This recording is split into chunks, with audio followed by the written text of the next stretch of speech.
Hello and welcome to Die Rollin. I'm the ever excitable Adam, and today I have the pleasure to talk to you about Escape from Camp Creepwood. So I was sent a review copy of this fantastic survival horror game for 3 to 6 players, plays within 45 to 90 minutes depending on player count and scenario. Now straight off the bat I'm going to talk about scenarios. Man alive, this game, you have got a ton of content in there. There are 20 scenarios in the copy I have. I presume that's going to be everything you get in the game, but you never know with Kickstarter. Sometimes there's stretch goals for additional kind of scenarios, but honestly, just with 20 scenarios you get in the box, it kind of reminded me a bit like Betrayal at House on the Hill, where you've got so many different scenarios in there that you could play that game for a long time. Obviously you could play this game 20 times, or you could just replay some of those scenarios again and again. Now, adding to the variety in this game is the fact that the tiles in this game, it's not like a board, it's a tile. So you're going to be putting out all these tiles and the camp is going to be different every time you explore this thing. The scenarios are very kind of varied and you've got some really interesting kind of like enemies you go up against. You could be going up against a corrupt counselor, you could go up against like a cult, one of the bad guys that are a bunch of people you got to kill, or you could be going up against the classic Shape, which is a kind of slasher killer. This game is so much fun. I absolutely love horror as a kind of genre, and whenever you kind of move that into a board game, you kind of think, oh well, you know, can you make this thematic? Can you make this immersive?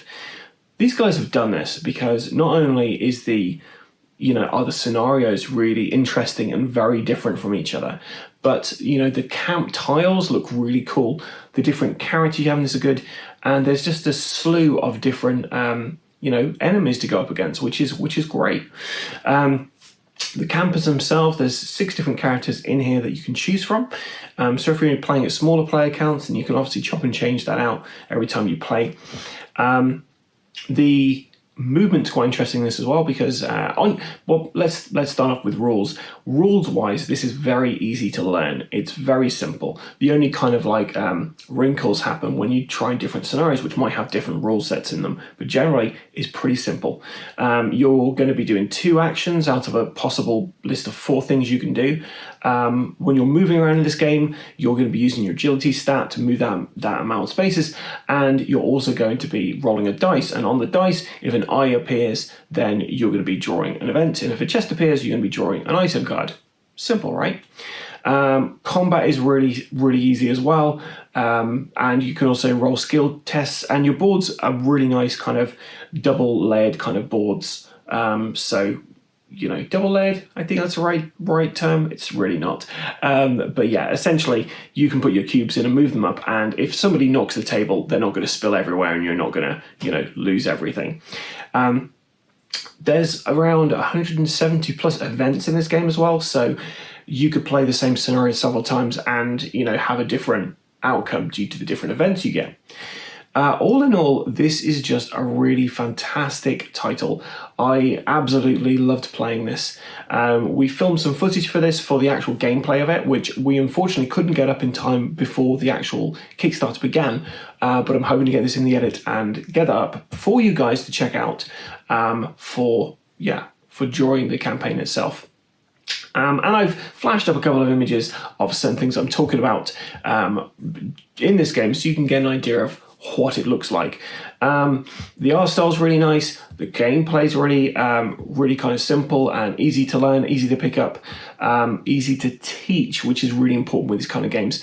And especially, this is a game you could play with what I'd say are non-gamers, so people who aren't used to modern board games, people who have played only Monopoly or Cluedo or Scrabble, for instance. It's got a very low entry bar. Everyone's seen like horror films or know of horror film kind of tropes and stuff like that. So it's very easy to get immersed in this because it's just kind of collective consciousness. You know what you're going to get with this game. I'm not quite sure on the price point of this game, but from playing this, I played 2 different scenarios and they're very different.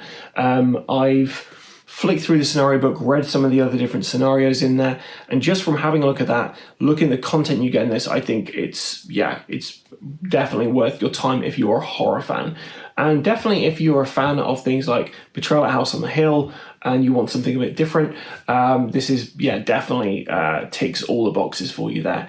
So is this a buy, an avoid, or a play from me? Well, it's definitely not an avoid. This is definitely, I'd play this game, but more importantly, I would buy this game. This is a back.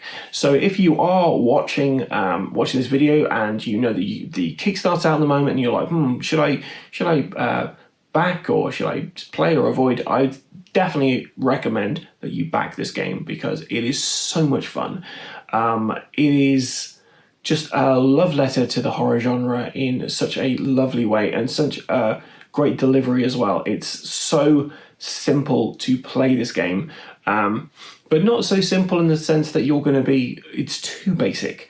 There's enough in there for you to be interested because, you are living through a horror movie. Like I said, the tiles are great in there. I love the fact that every time you play, the board's going to be different. And the different amount of scenarios, a great kind of amount of content in here. You'd be playing this game for a while. So if you want to see some gameplay video of this, then stay tuned to the channel because we will be posting some up in the not too distant future whilst this campaign is running. But that's about it from me. If you have any questions about the game, please put them in the comments below and I'll get back to you. And until next time, guys, stay safe or die rolling.